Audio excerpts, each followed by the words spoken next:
जैन साथियों, लगता है हमारे पड़ोसी मुल्क पाकिस्तान की पब्लिक पूरी तरीके से पागल हो गई है। पाकिस्तान की पब्लिक का कहना यह है कि पाकिस्तान भारत की वजह से कर्जे में डूब गया है, क्योंकि भारत नहीं चाहता कि पाकिस्तान टेक्नोलॉजी और तरक्की में आगे बढ़े। आज की इनकी बातें आप सुनोगे तो हंसते हंसते लोटपोट हो जाओगे। वीडियो आखिर तक जरूर देखेगा, पूरा मजा आने वाला है। और यदि चैनल है पहली बार आए तो चैनल को सब्सक्राइब करना ना भूले। तो चलिए शुरू करते हैं आज की ये वीडियो। तो चलिए शुरू करते हैं। हमें तकलीफ दी, हमारे पानी को बंद किया, हमारे गैस को बंद किया, हमारे बिजली को बंद किया, हमें बेरोजगार कर दिया। हम बच्चों को पढ़ा ना सके, ना तालीम अच्छी दे सके। माँ अपने बच्चों समेत अपने आप को फांसी देने में मजबूर नहीं होता। 3 बच्चों के समेत अपने आप को फांसी में लटका रहे। क्यों लटका रहे? ये वक्त का हाकिम का जिम्मेदारी है। उसका खैर खबर लिया? इन बदबख्तों को तो पता नहीं कि हम नौजवानों को किस तबाही की तरफ ले जा रहे हैं। उनका जिम्मेदार कौन है? कल कयामत के दिन इसी तरह ये गिरेबान है, इसी तरह मेरा हाथ होगा, तुम लोग का गिरेबान होगा। खुदा की कसम खा के कहता हूँ, इन बदबख्तों ने कभी ऐसा की? ये शहबाज शरीफ ने मेरे लिए कभी तकलीफ उठाया? कभी पूछा बिलाल का हाल कैसा है? कभी पूछा नईम भाई का हाल कैसा है? अनवर भाई का हाल कैसा है? अजीज भाई का हाल कैसा है? कभी पूछा है? कभी खैरो खबर ली है? किसी का खैरो खबर नहीं लिए। कल कयामत के दिन इसी तरह यकीन जानो, आज ये सीटों में बैठे हुए हैं मगर इनके नीचे कांटे बिछे हुए हैं, आग के कांटे बिछे हुए हैं। तुम कैसे बर्दाश्त कर सकोगे? हमने तो जेल लिया। अरे तू जा रही है। पानी का क्या करे? इंडिया क्या 3 दरिया के पानी के ऊपर दोबारा एग्री करेगा जो 1960 में उसने किया था कि 3 तुम्हारे 3 हमारे? करना पड़ेगा। अच्छा, हाँ जी, मैं ये कह रहा हूँ कि वो कभी भी पानी बंद कर ही नहीं सकता। वो अगर सर खुशफहमियों में हम मारे जाते हैं। नहीं सर, पानी मैडम अगर पानी बंद हुआ ना तो समझे ये जंग है। ठीक हो गया, आप भी ठीक वही है। बात करें आई, जंग या है। तो पानी होगा या जंग होगा। क्योंकि पाकिस्तान ने कह दिया अगर तुमने पानी बंद किया हम तुम्हारी सांसें बंद कर देंगे। ओहो,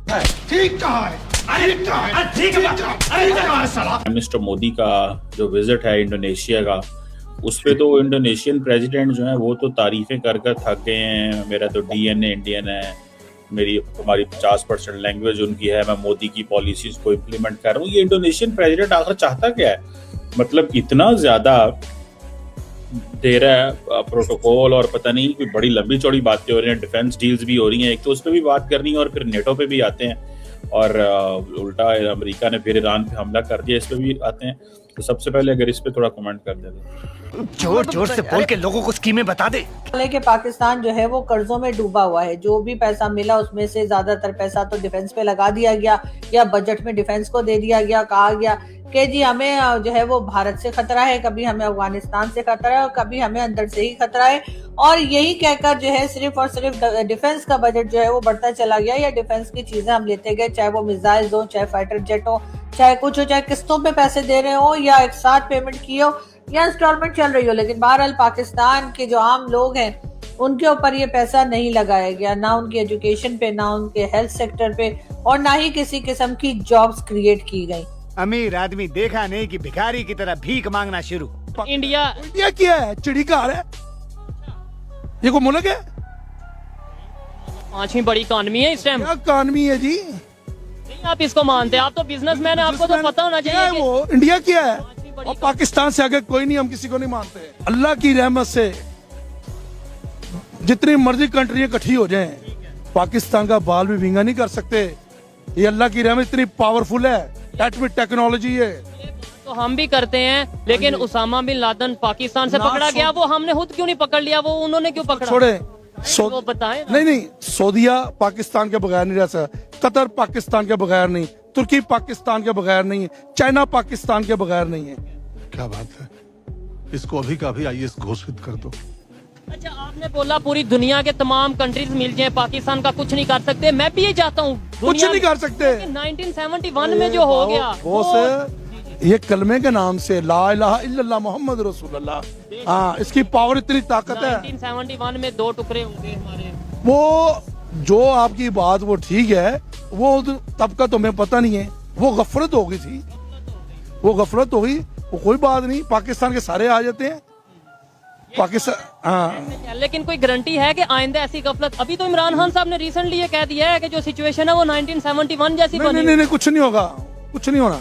आप जो बोल रहे हो बहस के लिए, सुनने के लिए अच्छा है, लेकिन प्रैक्टिकल नहीं है। क्या कहना चाहेंगे, कैसे इंडिया मैनेज करे? आपने कहा हम किसी ब्लॉक में नहीं आते, हालांकि हमने अमेरिका को चुना था और इंडिया ने रशिया को चुना था, फिर भी आज अमेरिका जो है वो इंडिया के साथ भी चला है, इंडिया रशिया के साथ भी चला है। कैसे मैनेज कर रहा है? इंडिया मैनेज कर रहा है, इंडिया अपने मफाद के लिए मैनेज कर रहा है, कौमी मफाद पर चल रहा है। इंडिया पूरी दुनिया से कारोबार कर सकता है आजादाना तरीके से, रशिया से कर सकता है। ईरान ने खुद इंडिया को छोड़ दिया अमेरिका के कहने पर नहीं। हम तो अमेरिका कहने के बगैर सांस भी नहीं ले सकते। ठीक है, ये क्या हो गया? ये क्या सुन रहा हूँ मैं? अभी इंडिया के अंदर 40 करोड़ से ज्यादा लोगों को जो हुकूमत वहाँ पे फीड कर रही है, बाकायदा तौर पर उनके घर में राशन डालती है, वो कुछ करने के भी काबिल नहीं है। लिविंग स्टैंडर्ड पाकिस्तान का बेहतर है, उनका बहुत ही कमजोर है। अगर मैं आपको फिर भी अर्ज करता हूँ कि अगर इंडिया की जो मास जीडीपी है उसमें से जो 2 से 3% उनकी जो आप कह सकते हैं कि एलिट है उनको निकाल दे तो इंडिया की बाकी जीडीपी उसके तमाम शहरियों को अफ्रीका के गरीब तरीन ममालिक से भी पीछे ले जाता है। इस बात को आप समझ लें। इस बात को अगर आप नहीं समझते हैं तो फिर हम क्या कह सकते हैं? सिर्फ $4.6 ट्रिलियन, $4.6 ट्रिलियन ये तबलीग हम बहुत दफा सुन चुके हैं। इसका कोई फायदा नहीं होता आम आवाम को। रोज आते हैं इस उम्मीद पे आज जीतेंगे, कल जीतेंगे, परसों जीतेंगे, रोज हारते हैं। आपको लगता है कि इंडिया को इससे बहुत ज्यादा फायदा होने वाला है? क्योंकि अमेरिका के साथ जब डील्स की भी बात की जाए तो वो पाकिस्तान की निस्बत हमेशा से इंडिया से ही ज्यादा। बिल्कुल। अभी आपने प्राइम मिनिस्टर जो इनका प्रेसिडेंट डोनाल्ड ट्रंप है उसकी भी आपने स्टेटमेंट देखी थी, अगर इंडिया के साथ मैं करूं, इंडिया के खिलाफ कोई अगर आएगा तो जो हम इंडिया का साथ देंगे। जंग में भी मैं यही बात आपसे पूछना चाहती हूँ कि अगर जंग हो गई तो जो उनकी स्टेटमेंट है उसमें वो पूरा उतरेंगे कि इंडिया की किसी के साथ भी जंग हो, मैं इंडिया के साथ। बिल्कुल जी। तो अब यहीं से अंदाजा लगा लें कि इंडिया और अमेरिका की आपस में जो एक बॉन्ड है वो पाकिस्तान के साथ वैसा बॉन्ड नहीं है। ठीक है, क्या करना चाहिए कंट्री को अमेरिका जैसी पावर को अपनी तरफ खींचने के लिए? नो डाउट चाइना हमारे साथ है, लेकिन फिर भी एक तरफ मल्टीपल कंट्रीज और दुनिया की सुपर पावर है। आप ये देखिए ईरान भी तो था ना, ईरान ने तनहा जो है अमेरिका को पीछे लगाया है ना, तो पाकिस्तान को भी जो है जहाँ पे उसकी अपनी जो पॉलिसीज हैं, जो उसका सब कुछ है वो उसके ऊपर वो डटे कि जो अमेरिका कह रहे, लेकिन जो पाकिस्तान के अपने पर्सनल इंटरेस्ट में जो चीजें हैं उसके ऊपर वो कॉम्प्रोमाइज ना करे। इंडिया ने जिस तरह की उनकी मेहमान नवाजी की है, उन्हें खरा सुनाया गया है, हर बात का जो है मुंह तोड़ जवाब दिया गया। क्या कहेंगे आप? 75 साल हमें यही इसके बात के पीछे लगाया कि इंडिया के साथ लड़ेंगे, कश्मीर लेंगे। अब देख ले बिलावल वहाँ पे गया, इसने जाके क्या किया? कुछ भी नहीं किया, पाकिस्तान की उल्टा बेइज्जती करवाई है। दूसरे मुल्कों के जो वज़ीर ख़ारजा आए हुए थे उनकी वहाँ पे इतनी अच्छे तरीके से उनको वेलकम किया गया। जयशंकर जी उनके साथ हाथ मिलाया, उनके साथ सैल्यूट करता रहा, लेकिन बिलावल को आपने देखा वीडियो के अंदर, इसको मुंह भी नहीं लगाया सीधे तरीके से, उसको चलता किया, भैया आप आगे जाओ, आपकी यहाँ पे जगह ही नहीं है। इंडिया के foreign minister doctor S Jaishankar first time India gulf corporation council को अटेंड कर रहे हैं। और बात की जाए तो इसमें 6 पावरफुल इस्लामिक कंट्रीज आती हैं जीसीसी में, और इनके फॉरेन मिनिस्टर्स को डॉक्टर एस जयशंकर ने एक टेबल पर लाकर इकट्ठा कर दिया। ये अब सबकी माँ बनने वाला है, माँ बनने वाला है, सबकी मदर बनने वाला है। इंडिया माँ जो होती है प्यार से समझाती है, और इंडियन जो है वो प्यारे लोग हैं और प्यार से बात करते हैं। अब वो देखे ना, अब मुसलमानों के 6 मुल्क इंडिया को अपना बड़ा बना रहे हैं, माँ को ला रहे हैं कि माँ हमारे सर पे बैठो तो हमारी कोई कदर होगी। जितनी इंडिया में माँ की इज्जत है, औरत की इज्जत है, इतना पाकिस्तान में नहीं है। इसीलिए हम पीछे हैं। हालांकि हमारा इस्लाम कहता है, हमारा दीन कहता है कि आप औरतों की इज्जत करें, मगर जितने हिंदू लोग औरतों की इज्जत करते हैं पाकिस्तानी नहीं करते हैं। इसीलिए हम लोग पीछे। आज मोदी साहब को हाई सिविलियन अवार्ड से नवाजा, जो कि बहुत बड़ी बात होती है। घर का पुट्टन ने अपना विजिट करवाया और बताया कि मेरे घर में मेरी ये चीजें मेरी पसंदीदा है। इंडिया के प्राइम मिनिस्टर की इतनी इम्पोर्टेंट, और हमारे प्राइम मिनिस्टर अगर कहीं चले जाए तो आधी कंट्रोवर्सी तो उनकी खुद की वजह से होती है, और इतनी इम्पोर्टेंस भी नहीं मिलती, मीटिंग में इग्नोर होते हुए नजर आ रहे होते हैं। उसकी वजह ये है ना कि इंडिया कुछ दो की पॉलिसी पे काम करता है, वो इन्वेस्टमेंट जाता है। बेकारी हमारे घर आएगा तो हम तो उसको गेट से ही वापस भेज देंगे ना। कोई मेहमान आएगा तो उसको घर में लेके जाते हैं। मोदी साहब उनके मेहमान थे, हमारे वाला उनका बेकारी बन के गया था, तो उन्होंने वहाँ गेट पे भीख डाली। इसके पहला दौरा किया, ओहदा संभालते ही रशिया का हाई सिविलियन अवार्ड रिसीव किया, एक दफा फिर से बहुत बूस्ट पकड़ लिया। देखें जी, ये मोदी साहब की आखिरी टर्म है, तो ये वो काम करेंगे जो इंसान आखिरी टाइम के लिए सोच के रखे होते हैं, तो वो बहुत अग्रेसिव अप्रोच अपनाएंगे। जैसा स्टार्ट है वैसा ही एंड होगा। Oh my God. कौन सा टेररिज्म जो इंडिया ने किया, किस मुल्क पे जाके उन्होंने कब्जा किया, किस मुल्क पे जाके उन्होंने लोगों को जो है वो कत्ल गारत किया, किस मुल्क पे उन्होंने जाके दहशतगर्दी फैलाई, किसी के साथ नहीं की। पाकिस्तान और इंडिया के दरमियान ताल्लुकात जो है वो सिर्फ और सिर्फ एक बॉर्डर, एक डिस्प्यूटेड टेरिटरी की वजह से इनके दरमियान हालात जो है वो खराब होते हैं, और वो भी मिलिट्री लेवल पे होते हैं। इंडिया ने कभी भी ना पाकिस्तानी पब्लिक पे अटैक किया, ना पाकिस्तान को नुकसान या कॉमन पब्लिक को नुकसान पहुंचाया, ना उनको किल किया। सेम एज इट इज कोई भी इस तरह का वाकया जो होता है पाकिस्तानी गवर्नमेंट की तरफ से या पाकिस्तानी पब्लिक की तरफ नहीं होता। चंद जहादी तंजीमें जो होती हैं वो वहां पे कर रही होती है। इंडिया ने कभी भी पूरी तारीख उठा के 70-80 ईयर्स की देख ले, किस कंट्री पे जाके एग्रेशन दिखाया इंडिया ने, किस कंट्री पे जाके उन्होंने वॉर ऑफ एग्रेशन किया, किसी पे भी नहीं की। तो ये एक मिलर जो है ये पगलाए हुए सारे लोग हैं। तू साला भोला दिखता है लेकिन है एकदम होशियार हो लुच्चा। अब ब्रह्मोस रशियंस ने और इंडियंस ने जॉइंटली बनाया। इंडिया इंडोनेशिया को बेच रहा है, इंडोनेशिया ये चाइना के खिलाफ इस्तेमाल कर सकता है, ठीक है, और चाइनीज खामोश होकर बैठे हुए। आप इंटरेस्टिंग बात देख रहे हैं कि ये ब्रह्मोस इंडिया जो इंडोनेशिया है चाइना के खिलाफ इस्तेमाल कर सकता है, ठीक है, लेकिन वो खामोश होकर बैठे हुए हैं। या शायद वो जिसे कहते हैं वो एक और चीज़ है। अच्छा, जैसे हम ये बात कर रहे हैं ना कि आज चाइना ने एक और काम भी किया है। चाइना ने एक मिसाइल टेस्ट किया है पैसिफिक के ऊपर, ठीक है, जो पैसिफिक कंट्रीज के अंदर हैं उन्होंने ये कंडेम किया है कि जी चाइना की टेस्ट को एक न्यूक्लियर कैपेबल मिसाइल है, south Pacific nuclear weapon free zone है। आजा बेटा आजा। इनवाइट ही नहीं करना चाहिए था।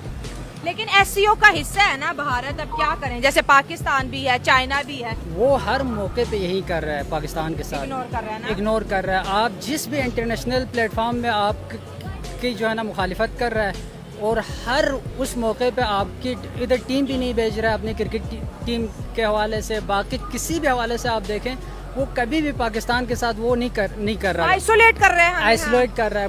पाकिस्तान के खिलाफ हर जगह पे जाके हर जगह पे उसके खिलाफ जो है ना प्रोपेगेंडा कर रहा है, मिस इन्फॉर्मेशन डिस इन्फॉर्मेशन दे रहा है। आज तक भारत के साथ ताल्लुकात भी तो बेहतर नहीं ना किए। हमने अपने बच्चों को क्या सिखाया, दुश्मन मुल्क है, हमने अवाम को क्या सिखाया, 4 जंगें सिखाई, एटम बम मार देंगे। आज जब मुल्क गिर रहा है इकोनॉमिकली तो आज हमें इंडिया की जरूरत है। ट्रेड हमने खुद बंद की, बॉर्डर खुद बंद किए। आज हम मिन्नतें कर रहे हैं तो भारत जो कर रहे हैं कहीं ना कहीं वो भी तो अपनी फॉरेन पॉलिसी को देख के कर रहा है ना। मैं रो नहीं रहा हूँ, मैं खुशी में मेरे आंसू निकल रहे हैं। क्या आप वाकई भारत को अपना दुश्मन मानते हैं? और जो 4 जंगें हमने की हैं उनके साथ, आपको लगता है कि वाकई इन जंगों की जरूरत थी? नहीं, उन जंगों की बिल्कुल जरूरत नहीं थी। ये सिर्फ ना हम आपकी तरफ भी आऊंगी, हाँ। ईगो को सेटिस्फाई करने के लिए कहते हैं कि हमने उनसे जंग की, हम उनके ऊपर आए।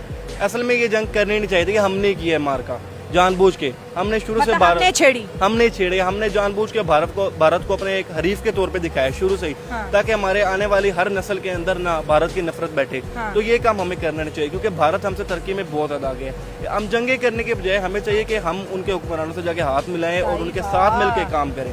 ये हमें करना चाहिए, लेकिन हम ये नहीं करेंगे क्योंकि हमारे अंदर इतनी हिम्मत नहीं है। क्योंकि जब हम उनके साथ जाके हाथ मिलाएंगे ना, उनके सामने हमारे सिस्टम के असल हकाई कहेंगे, तो वो हमारे साथ खुद काम करने से इनकार कर देंगे। तो कहेंगे तुम तो बिल्कुल, इमरान खान ने बंद की थी ट्रेड ये, और अब हम मिन्नतें कर रहे हैं खुल जाए, बट इंडिया अब नहीं खोल रहा। हाँ जी, अब नहीं खोल रहा। वाह क्या एक्टिंग कर रहा है। इंडोनेशियन प्रेसिडेंट तो थकते ही नहीं है तारीफें करते हुए मोदी साहब, उसका तो मुंह नहीं थकता ये तारीफ करते हुए कि मोदी ये है, मोदी हुआ, क्योंकि उसको भी पता है कि मोदी जो है ना उसकी क्या पोजीशन है। जो पोजीशन है क्या उसे बोलते हैं, मतलब यू नो एटलीस्ट नजर तो आ जाता है ना कि यह पोजीशन क्या है, ठीक है। So that is the one thing. और दूसरी बात ये भी है कि अब वो ये कहते हैं कि जनाब हमें ईस्ट एशिया के लिए समिट करनी चाहिए, इंडो पैसिफिक ओशन इनिशिएटिव लेना चाहिए, इंडियन ओशन रिम एसोसिएशन। ये सारी की सारी बन रही हैं चाइना को कंट्रोल एंड कर्टेल करने के लिए। मेरी बेटी एक है हैदराबाद शादी करके गई है, लेकिन वहाँ वो बताती है मम्मा जी जो हिंदू लोग हैं ना वो इतनी मेहमान नवाजी करते हैं हमारे इधर और हर चीज का वो ख्याल रखते हैं, इतनी तो हम अपने मजहब की वो करते नहीं है को जितना वो अपने मजहब का ख्याल रखते हैं हर मामलात में। कहने को तो वो हिंदू हैं लेकिन कम से कम अपने हर मामलात का ख्याल रखते हैं, इतना मुसलमान भी नहीं करते। औरतों की वहाँ अगर आजादी की बात करते तो वो लोग कहाँ पर है, हम लोग कहाँ पर है? मेरा ख्याल है वो बेस्ट है और वो ज्यादा सही है अगर इस तरह की यहाँ दे दी जाए। लेकिन यहाँ तो पहले यही सबसे पहले हो जाता है कि आदमियों की निगाहें नहीं टिकती हैं और वो लड़की को देखो उसने क्या पहना है, औरतों की जो है तानेबाज। लेकिन वहाँ अगर वो ओपन माइंड है ना, किसी की मजाल नहीं है, अपने जा रही हैं काम पर, अपने आ रहे हैं और तरक्की इसी चीज पर वो अप टू डेट हो रहे हैं। अबे शक्ल तेरी बवासीर जैसी बातें तो अच्छी किया कर। 78 सालों से कश्मीर कश्मीर करते, अगर ये कोई दरख्त होता तो आज जंगल बन जाता है कश्मीर का। कश्मीर आजाद नहीं हो रहा। अंकल कब होगा? आपकी भी तो बचपन आपने नारे लगाए थे कश्मीर आजाद। हाँ लगाए थे, मैं खुद सर्विस करके आया हूँ बॉर्डर में। नहीं तो फिर क्या हुआ? बॉर्डर पे क्या सूरत हाल होती थी इंडिया और पाकिस्तानी आर्मी? कोई सूरत हाल नहीं। कश्मीर का इशू एक ऐसा इशू है जो कभी खत्म नहीं हो सकता। अगर कश्मीर का इशू खत्म हो गया तो हमारी आर्मी भूखी मर जाएगी। ठीक है। और अच्छा तो मतलब इंडिया से कश्मीर नहीं ले सकते? कश्मीर सॉल्व हो ही नहीं सकता, चाहे 100 साल और गुजर जाए कश्मीर का इशू सॉल्व नहीं हो कह रहे हैं कि सकता। मैं आपका कश्मीर भी लेना चाहता हूँ। इंडिया ने अगर छीन लिया तो वो छीन के ले जाएगा पाकिस्तान आर्मी। फिर भी इंडिया तो गिलगित बल्तिस्तान को भी कह रहा है मेरा, इंडिया तो आजाद कश्मीर को भी कह रहा है, बलोचिस्तान का भी कह रहा है। देखे हमने तो यहाँ तक बोल दिया था इंडिया को कि कश्मीर लेने के लिए 300 जंगे करेंगे। हमने एक भी नहीं करनी, हमारी आर्मी भूखी मर जाएगी। आपको पहले भी कहा। मजा आया और मैं ये जो मजा है हिंदुस्तान के हर व्यक्ति को देना चाहता हूँ। तो साथियों उम्मीद करते हैं हमारी आज की वीडियो भी आपको हर बार की तरह जरूर पसंद आई होगी। और साथियों हर बार की तरह हमारी आज की वीडियो में आपको सबसे फनी या सबसे इंटरेस्टिंग क्लिप्स कौन सी लगी कृपया कमेंट करके उसके बारे में जरूर बताइएगा। और साथियों अगर आप चाहते हैं कि हम आपके लिए किसी नए टॉपिक के वीडियो लेकर आए तो जल्दी से आप हमें उस टॉपिक का नाम भी कमेंट करके बता सकते हैं। साथियों आज की वीडियो देखने के लिए धन्यवाद। कल फिर मिलते हैं एक नई वीडियो के साथ।